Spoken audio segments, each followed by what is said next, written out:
ke pasar pagi, beli buah sambil berseri. Selamat datang semua rekan sejati, mari berdiskusi penuh semangat hari ini. Baik Bapak Ibu sekalian, selanjutnya kita akan menyambut Bapak Suhu Haryanto untuk opening speech pada siang hari ini. Dipersilahkan Bapak Suhu Haryanto.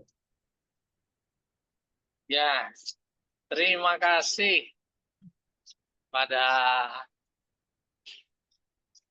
Pak Agus. Selamat sore, selamat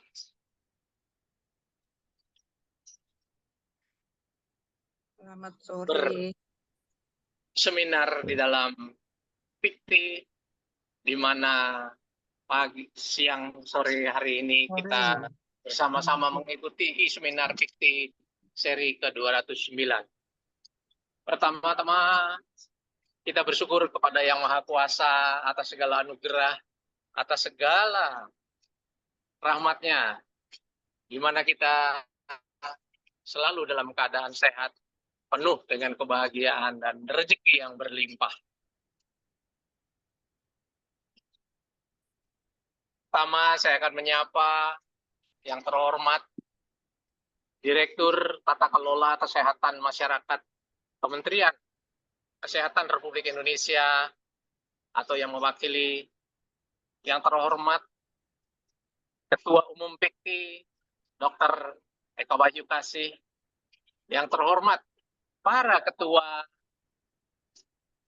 organisasi yang bergabung di dalam PIKTI, dan juga tentunya kepada Bapak Ibu sekalian peserta seminar PIKTI yang saya hormati. Kita berkumpul kembali di dalam seminar internasional PIKTI seri ke-209 pada hari Minggu tanggal 29 September 2024 jam 14.30.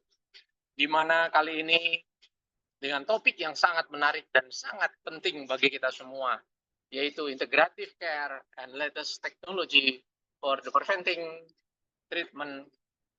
Treating Cancer, yang tentunya dalam seminar ini akan dibawakan oleh para ahlinya. Bukan hanya para ahli yang ada di dalam negeri, tetapi juga ahli yang berada di luar negeri. Satu kehormatan bagi kita bahwa kita pun dapat menyerap ilmu-ilmu atau pengetahuan, wawasan yang akan diberikan oleh para speaker. Di antaranya yaitu sebagai speaker pertama, Dr. Insinyur Sugeng MPSP Naturopati Onkologi OG. Dr. Sugeng, selamat sore. Dan kemudian yang kedua, speaker Dr. Li Qing dari Tiongkok yang telah berpengalaman 20 tahun sebagai ahli kanker yang mengatasi berbagai macam gangguan-gangguan kanker dan perawatan-perawatan bagaimana cara mencegah orang untuk tidak terserang kanker. Dan tentunya moderator yang luar biasa, Dr. Agus Praitno, CET. Selamat sore, Dok. Dan juga interpreter yang tidak asing bagi kita, yaitu Sinse Didi Waluyo. Cancer pada saat ini adalah sebuah gangguan-gangguan yang sangat-sangat memprihatinkan bagi diri kita semua. Bahwa cancer dinyatakan sebagai pembunuh orang dengan tingkatan yang lebih tinggi, dan di mana-mana banyak orang terserang kanker. Dan bagaimana cara mengatasinya? Kali ini kita harus menyimak apa yang diberikan oleh para ahlinya. Bukan hanya untuk menyembuhkan kanker, melainkan untuk mencegah agar kanker tidak menyerang diri kita. Bagaimanakah cara pola hidup, cara bagaimana pola makan, pola pikir mungkin, atau bagaimanakah kita bisa menenangkan diri agar sel-sel yang tidak beraturan tersebut jauh dari diri kita, sehingga kita selalu diliputi, dipenuhi dengan kesehatan-kesehatan yang prima. Tentu saja, olahraga dan pikiran yang tenang itu sangat membantu dan sangat-sangat penting bagi diri kita. Baiklah, untuk tidak berpanjang lebar, maka kita simak penjelasan-penjelasan dari kedua ahli yang sangat-sangat berkompeten. Untuk itu, saya mengucapkan terima kasih kepada panitia, kepada para sponsor yang telah bersusah payah untuk menyelenggarakan acara e-seminar PIKTI ini. Dan juga tentunya kepada Bapak Ibu sekalian yang menyimak agar ilmu yang dapat kita peroleh ini bisa menyebarkan dan bisa menjadikan kita selalu dalam keadaan sehat, juga keluarga kita, lingkungan kita, dan semua orang yang dekat dengan kita bisa kita bagikan teknik-teknik atau ilmu-ilmu yang diberikan oleh para narasumber. Atas nama PIKTI, saya nyatakan e-seminar PIKTI Internasional seri ke-209 ini dibuka dengan resmi. Baik, terima kasih. Salam damai, salam sejahtera, bahagia selalu untuk kita semua. Baik, saya kembalikan kepada Dr. Agus. Silakan, Dok. Terima kasih, Suhu Haryanto, luar biasa sebutannya. Baik, kita telah mendapatkan sambutan yang luar biasa dari Bapak Suhu Haryanto. Baik, kali ini 45 menit ke depan kita akan mendengarkan sharing dari Bapak Dr. Insinyur Sugeng MP SP Naropati Onkologi OG. Profil singkatnya beliau hanya dua dua kalimat saja, tapi saya tambah satu ya Pak, mohon maaf. Beliau lahir pada tahun 1960 dan dari pengalaman beliau tahun 1989 sampai 2006 beliau sebagai dosen pertanian organik. Nah, ini yang nggak ada nih yang kalimat ketiga, Pak. Beliau adalah sebagai dokter herbal dari semenjak tahun 2006 sampai sekarang. Kalau tidak salah, beliau adalah salah satu anggota dari Perhimpunan Dokter Herbal Medik Indonesia. Baik, kita sambut pada Dr. Sugeng. Kami persilahkan, Dok.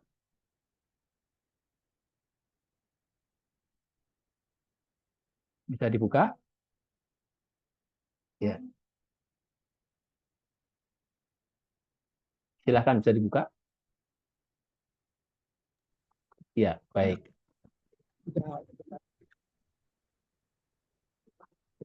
Baik. Mas siap. Siap. Ya, Mas sore. Mohon maaf, suaranya terputus-putus.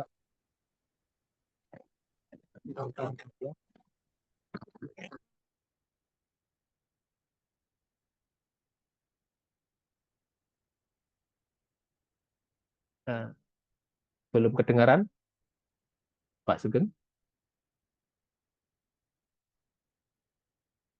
Saya bantu sebentar. Baik, silahkan dibuka.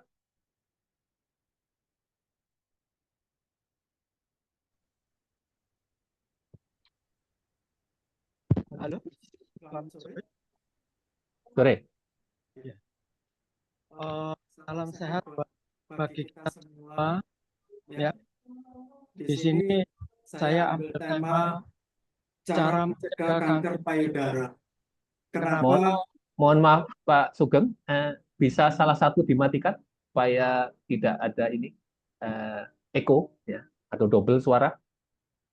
Ya. Ya. Oke. Baik. Saya saat ini untuk memberi paparan yaitu cara mencegah kanker payudara, di mana pada saat ini kanker payudara itu sangat banyak terjadi. Jadi maka itu dari saya penting bagi untuk memaparkan cara mencegah kanker payudara. Bagi Bapak Ibu, kiranya Bapak Ibu bisa mendengarkan sampai selesai dari paparan saya untuk pencegahan kanker payudara. Next. Selain faktor-faktor risiko di atas yang tadi saya sudah jelaskan, ada juga faktor-faktor risiko yang sebenarnya dapat dihindari. Anda dapat mencegah kanker payudara dengan menghindari faktor tersebut dengan melakukan beberapa hal di bawah ini. Ya, next. Wanita yang mengalami obesitas setelah menopause memiliki risiko terkena kanker payudara antara 20–40% lebih tinggi dibandingkan wanita dengan berat badan normal. Maksud saya seperti ini. Kenapa seorang wanita mendekati menopause? Saya harapkan untuk bisa menurunkan berat badan. Ya, caranya bagaimana? Pertama, kita harus mencek lab, yaitu hormon estrogen. Karena hormon estrogen ini penting. Kadang-kadang pada wanita, karena biayanya mahal, mereka jarang untuk melakukan hal seperti ini. Padahal penting sekali tentang pengecekan lab hormon estrogen. Kenapa saya mengatakan gitu? Karena seorang dokter herbal selalu mencari akar dari permasalahan untuk pencegahan kanker payudara. Jadi saya harapkan Bapak Ibu memang untuk periksa lab kanker hormon estrogen itu amat mahal. Tapi bagaimanapun itu bagi dokter herbal itu sangat diperlukan. Karena cikal bakal dari kanker payudara adalah dari hormon estrogen. Ya, lanjut. Next. Mengonsumsi makanan sehat. Pola makanan sehat dengan mengutamakan buah, sayuran, kacang-kacangan, termasuk kacang kedelai, minyak sehat, dan antioksidan yang tinggi, dapat membantu mengurangi risiko kanker payudara. Wanita yang sudah terkena kanker payudara, hidupnya akan lebih berkualitas jika menghindari makanan berlemak. Kenapa saya menganjurkan makanan asupan buah? Sebelum kita makan nasi, diusahakan semaksimal mungkin makan buah-buahan. Karena apa?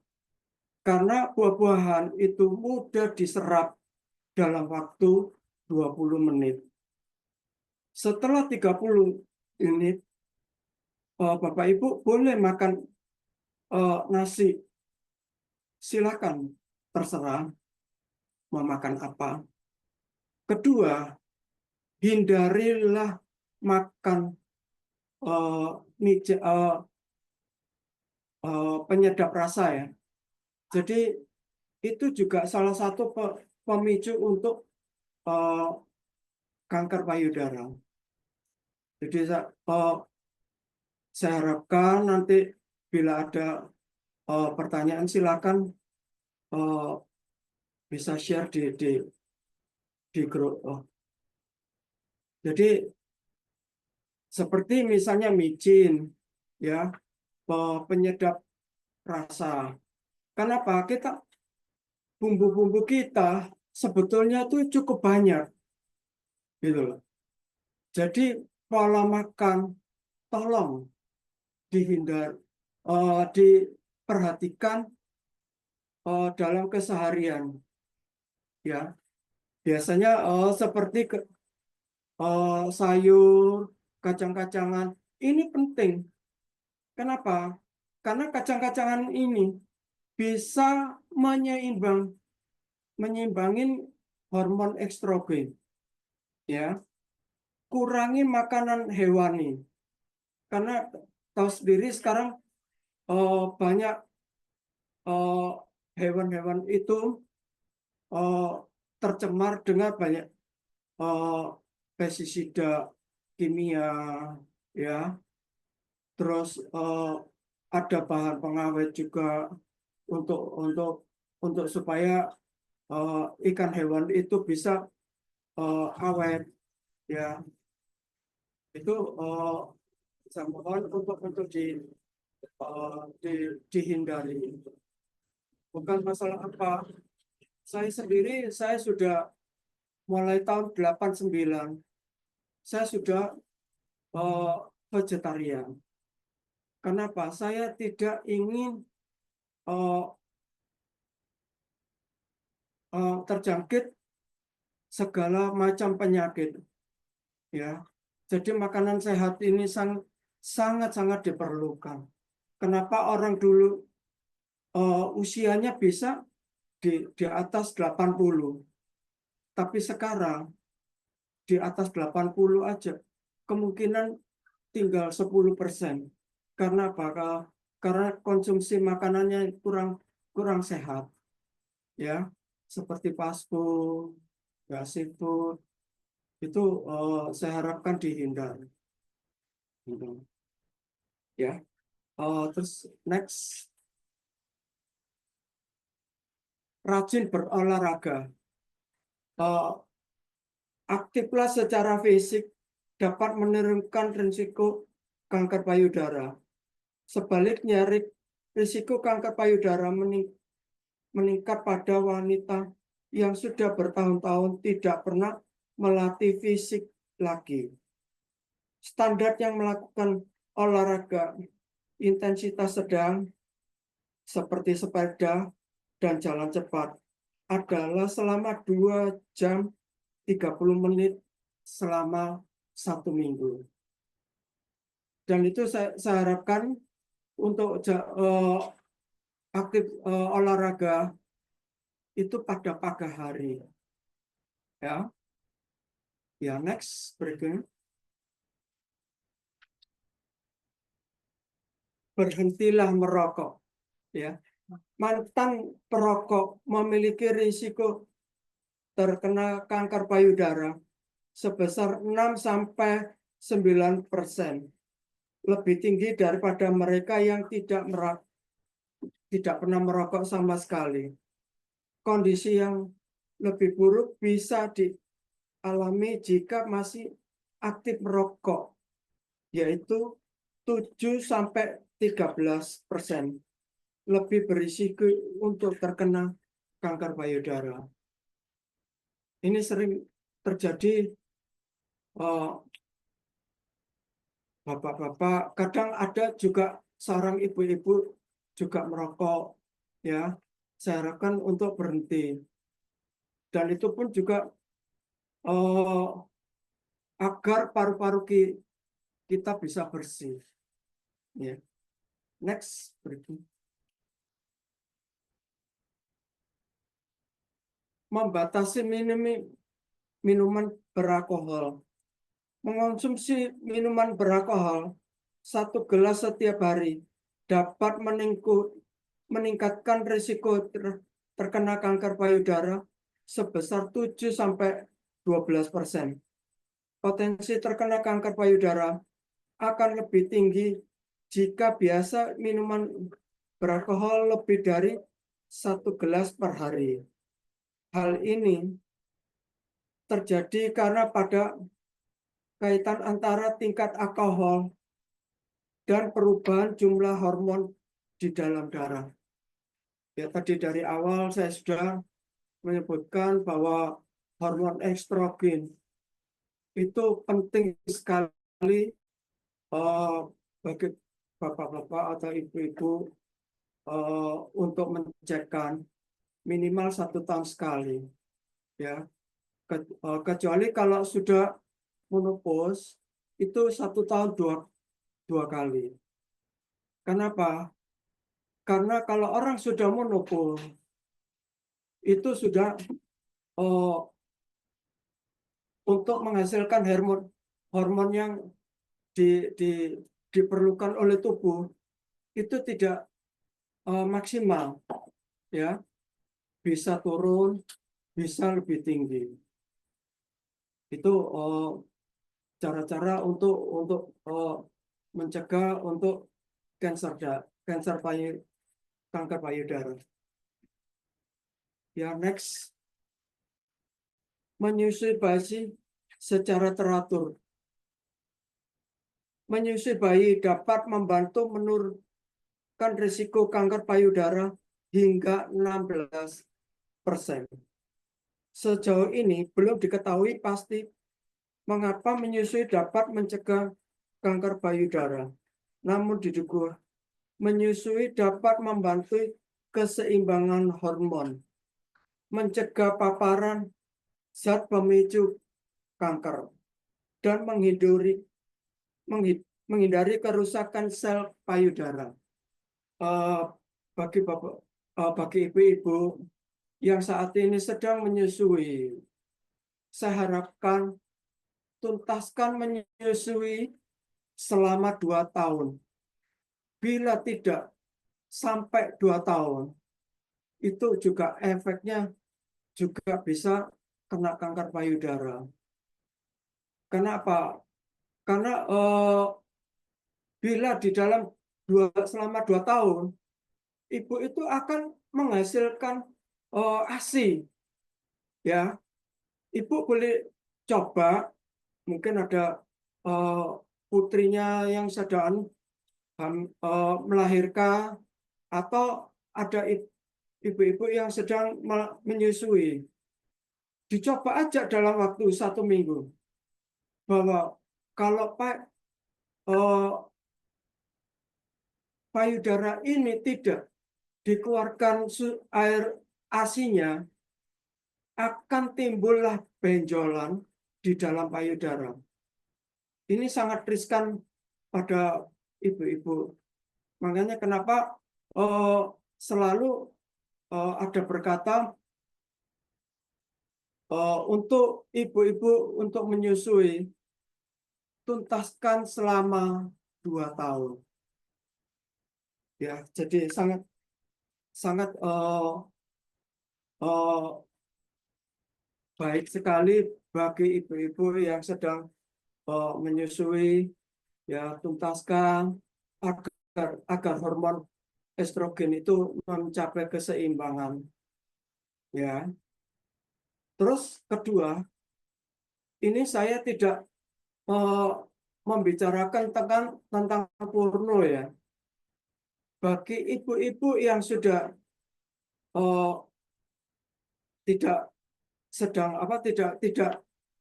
menyusui putra atau putrinya, saya mohon Bapak kalau bisa setiap hari isap punting payudaranya dari istri ibu, dari istri Bapak sendiri. Kenapa? Karena itu menimbulkan untuk mencegah kanker payudara, agar hormon estrogen kita itu bisa normal. Ya, ini saya bukan porno, tapi ini sudah penelitian dari saya. Karena bagi ibu-ibu yang selama ini pengalaman saya, apalagi ibu yang masih gadis, ya, yang belum menikah, itu kebanyakan kena kanker payudara. Ya, jadi saya harapkan Bapak-bapak mengerti tentang apa manfaatnya untuk menghisap payudara dari istri. Next.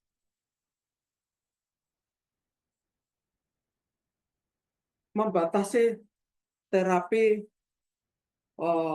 hormon, ya. Terapi hormon biasa dilakukan oleh wanita terkait dengan masa menopause, ya. Ini sangat penting. Makanya kenapa kalau orang menopause itu hasil hormonnya itu bisa lebih bisa kurang, ya. Terapi menggunakan hormon estrogen dan progesteron ini biasanya bersifat jangka panjang.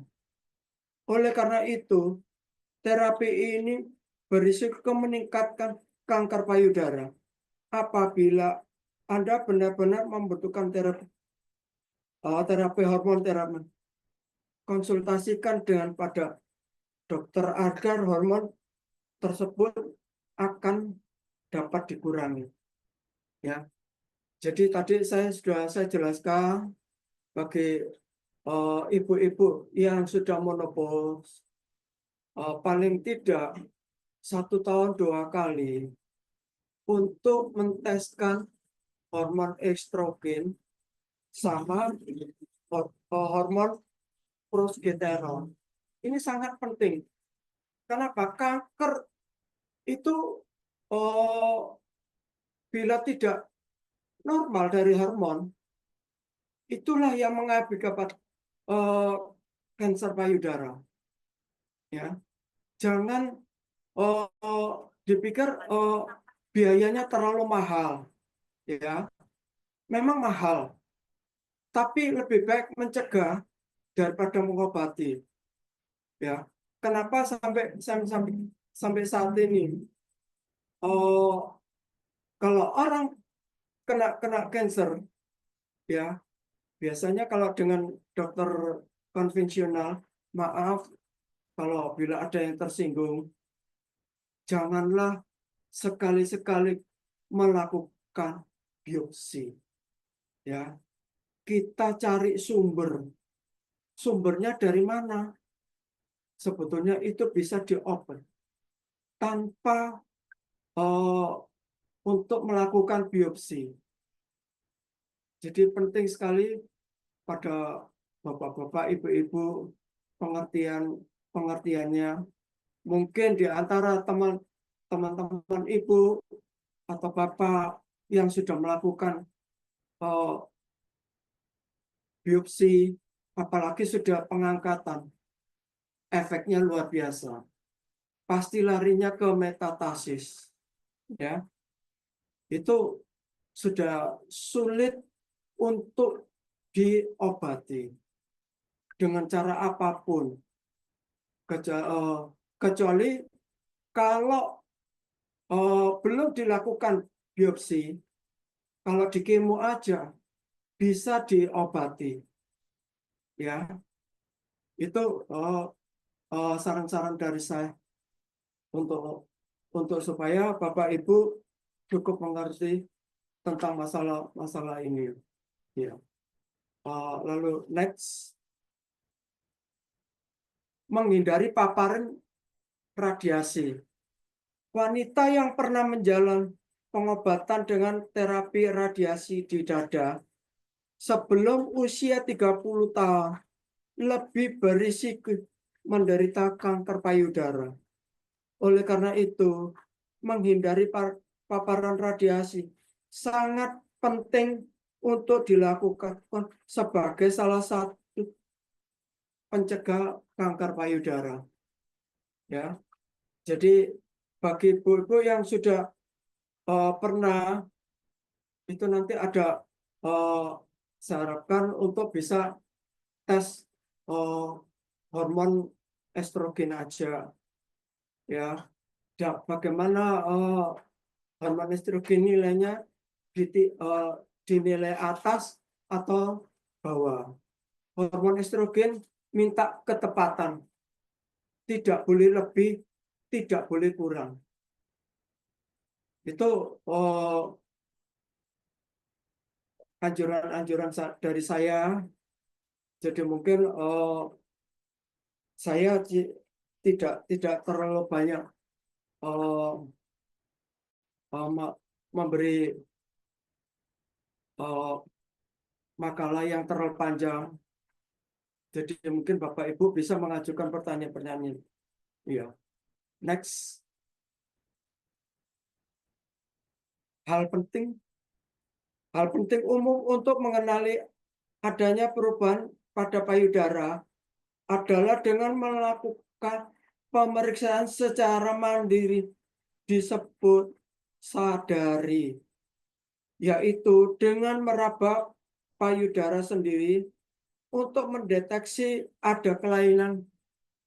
Jangan malas melakukan, karena pemeriksaan ini penting untuk mendeteksi kanker payudara sejak dini. Jadi misalnya para ibu-ibu ya, waktu mau mandi, silakan ibu payudaranya dinaikkan ke atas. Kira-kira ada benjolan apa enggak? Kalau rasanya ada benjolan, cepat-cepatlah periksa lab ya. Untuk memeriksanya itu memang agak mahal, tapi bukan untuk tes yang di hormon, tapi itu bisa melakukan tes CA15-3 sama CEA ya. Itu sangat penting. Jadi kalau misalnya ada benjolan, udah cepat itu aja ya. Itu ibu langsung bisa mencek ke lab tanpa pakai rujukan dokter ya. Selain cek periksa darah lengkap itu. Kecuali kalau Bapak ibu-ibu memakai BPJS ya. Seorang laki-laki pun juga bisa kena kanker payudara. Memang porsinya lebih kecil, sekitar 10%. Saya ada salah satu pasien di Mamuju, seorang laki-laki, karena dia di desa, dia tidak mengerti tentang apa ada benjolan itu. Lalu beliau periksa di kota Mamuju. Dia menyatakan bahwa ini adalah kanker payudara. Lalu mereka Bapak itu menelpon ke saya. Dia tanya, "Dok, apakah seorang pria bisa kena kanker payudara?" Bisa. Kenapa Bapak? Di payudara saya ini ada benjolan. Katanya disuruh biopsi. Saya bilang jangan.